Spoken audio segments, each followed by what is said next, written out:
welcome back to another 1200 horsepower capable LS swap new edge video. Guys, in today's video, we're finally going to be getting the fuel system done and the coolant finished. Right here, I got a Racetronics 680 LPH dual intake, which is super cool to see. I know the Shelby actually has a 3 fuel pump setup as well, but this one, little Racetronics, is to a single. I really hope this is going to be enough fuel for the time being before we obviously turn the car up to its full potential. I really want to just see 7, maybe 800 horsepower, very low boost. I think that's obtainable, especially with the setup that we actually have going on. Next, my coolant crossover. As you guys know, the stock one goes from here to the other side, and then obviously the steam port goes to the actual radiator side. This, on the other hand, actually converts the front to the back. So now you have the cylinder heads not getting a hot spot on the back side, and then you have a little bit better of, it's an upgraded steam, okay? You can obviously get, you know, cheap ones from, any say like Escalades and stuff of the 1500 HD, 2500s, anything like a 6.0, they have the coolant crossover stock. This actually is a very cheap design. ICT Billet makes one. I didn't go with them. A little bit rich, because this was only 40 bucks, and I really hope that it doesn't come back to haunt me because it was super cheap. In the long run, it should work just fine. So let's go ahead, get this all assembled and get this thing installed, and then let's work on getting the tank dropped down and getting the fuel lines ran, fuel pump installed. Making me a little bit nervous because things are starting to get really fast. Ooh, the temperature has changed. Guys, today's Sunday, not feeling the best, but we need to get cars done and out of the way for new projects, okay? I'm gonna put a time. Today is October 29th. I want this car done on the road November 15th. November 15th. I want this car on the road, running, driving, making boost, making all the cool noises. The coolant crossover, there's a problem with the back of the cylinder head. I guess on these heads, they're actually blocked off, which I need to figure out how to either drill those out or get those out to actually make the crossover tube hold onto it and make it work. So now what I have to do, I gotta remove the whole intake system here and basically get back there with a drill, and hopefully they just come out like normal. So let's get this off and get these crossovers bolted on. Well, the steam port is done. Finally, that is ready to rock and roll. What I need to figure out though, this steam port's here. That comes around, that might go to there, but I actually think I'm gonna do is tap and die right there. That way, it's the same height. So all the air that's gonna be trapped inside the very top is gonna be going in. A lot of people actually have done this. I've never done it. It's my first try, so obviously if it fails, you guys have seen it first here. I just watched a couple videos. It's super simple. I've read a lot of things. Everybody says there's no problem. This is exactly what everybody else is doing. So let's go ahead and try it. So I got my tap, I got my die. Let's just hope I don't drill too big of a hole.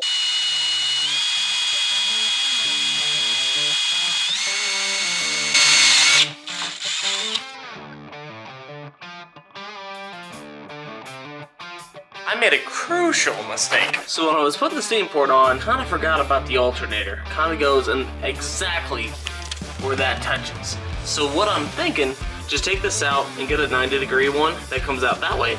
That way at least the alternator will clear and this thing is not sitting here getting rubbed on. And then obviously I did a hit test and it's kind of cutting. But I'm glad I noticed that now before I did everything else, tighten everything up. Alright, yes, I'll be right back. I'll just go get a new MPT fitting and hopefully everything's gonna be okay. Because that is kind of a bummer. I really didn't want to leave the house today, but I guess you gotta do what you gotta do. Got the new one installed. I'm so happy that this finally sits into place without having an actual issue. Now what I have to do, since the other one was actually smaller of a hole, I need to get a different hose, but don't worry, I have that somewhere in the whole parts list. So now, what we can do is finish that up, put the intake system back on, put the coolant hose back on, and then what I can do is check for any leaks actually in the coolant system. That way, when we put the coolant in there, there's no leaks, and there won't be any air because we're gonna back. So let's go ahead, get everything knocked back out, and let's get this fuel pump installed because I'm super excited to see how it kind of looks inside there. I really need to start doing things the right way. We're over here, cutting out the bottom here, okay? Think about this. I am putting a fuel cell in it sometime in the near future, but right now I wanted to do the easy way, cut the trunk out, okay? I accidentally cut the wires. Man, see, that's what I get for cutting corners, okay? Note to self, don't cut it out. Just drop the tank, make it easy. But now we got so much dirt. So let's clean it, and then we have to resplice these.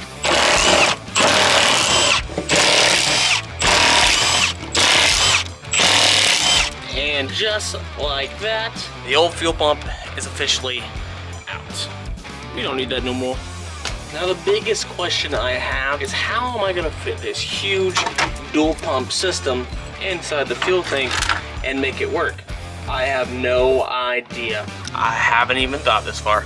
But we do have this little cap here, which I think I can make work. I just gotta do some finagling, or even just remove this whole housing itself and set them at quite a bit of an angle to make actually work. Since I can't figure out the fuel pump hat issue, I guess we need to move on and then obviously do some research and go back. Right now, what I want to do is get the holley inserted. Man, it feels weird being back. I want to get the holley ran somewhere to where I kind of want to put the screen right about here, because I think that is going to be our best bet. And then obviously we got other things we can run inside. Put the, kind of want to put it, the actual thing right here. Put the holley right there, and then run the wires through. So let's go ahead, wherever I put the holley, we need to just go ahead and grab it. Let's just start running some wires. Everything else here is pretty much wrapped up. We just got to do some odds and ends. So I got the main harness itself ran through this little guy. I'm hoping with the limited area I have right here that when we go to the vacuum booster that it's not gonna be interference. If it is, we'll just run the hydro booster and pretty much figure out how to work it without power steering. It's super convenient. It's literally ran through there, through the hole, then comes out right here, and then the holley screen itself is right here. I kind of want to do a tablet screen instead. A, they're bigger. 2, they look kind of, and 3, obviously, and it beats the 3.5 screen. Now what we got to do is run the actual main harness, and then we can start working on the actual power and ground, and then the injectors. But everything is coming along. Everything looking pretty cool, actually. Everything's looking pretty cool. I'm excited. If you guys are as well, drop a like, okay? We're getting serious now. Getting serious. Days are numbered. We've been grinding away at the Mustang now. We basically, like I said earlier, we got the harness in for the holley on the back here, on the back side. And then I went ahead and started tucking in the actual body harness that came off the factory GT. I can't use the stock fan plug since I'm running the LS Camaro. Since I'm running the Camaro's fans instead, that will be here Monday with everything else. But everything else is ran. We got the headlights finally plugged in, turn signals plugged in. We got everything tucked up here. Everything is clean sitting here. One thing I did forget, that plug that I actually pushed through to run the harness, this big guy right here, that actually powers everything on the inside. So obviously turn signals, headlights, dome switch, radio, instrument clutch, the whole 9 I can't actually use unless I figure out how to. Probably what I'll do is cut out a little square, run the harness down for the holley, and then plug that big guy back into the same slot, and that way it will be fine. But man, let me tell you, I'm running out of zip ties really fast, zip tying everything up. I mean, it looks good, it's clean, it's efficient, but I'm running out of zip ties. This bag was almost full.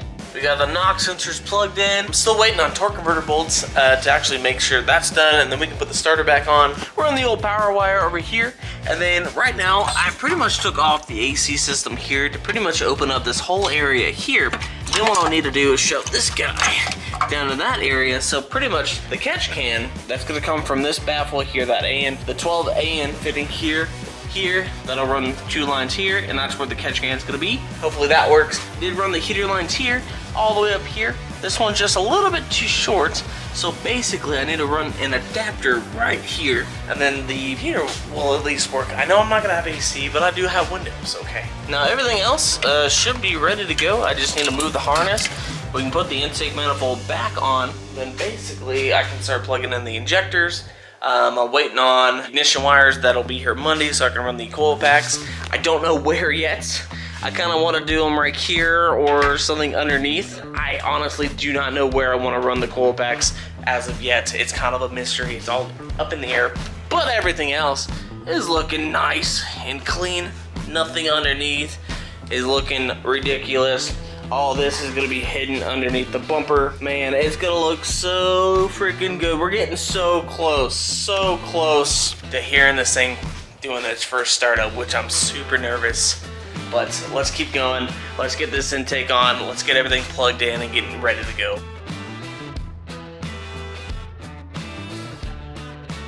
We did go ahead and get this thing cut out here. We got it all protected so the harness is not gonna get rubbed. We got the big guy connected.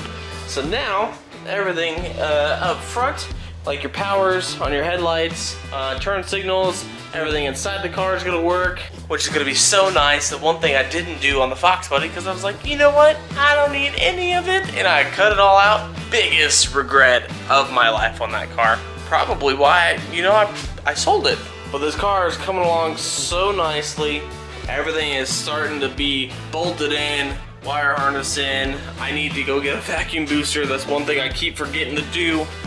But everything else is coming along great. I love being able to not see anything on the ground. So it's coming together quite nicely. I'm hoping, within the next couple days, I could be driving it. Because that's what everybody wants to see. That's what I want to see mainly. I'm just so worried about the fuel pump issue back here. As you guys can see, this thing is sticking up a lot higher than it's supposed to be. So I don't know if anybody knows, can drop it down below, like the geometry of the fuel pump. Is it supposed to be straight up and down? I would think so, because the bottom of it sucks up. And if it's not at the bottom of the tank, but I want to say if it's like that and it's like that, it's still technically still at the bottom here, and it's still sucking everything up. So I kind of feel like that's the next route I'm actually gonna go.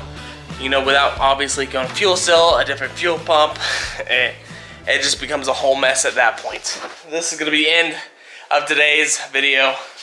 If you enjoyed, thumbs up. We'll see you guys in the next go around. Peace out.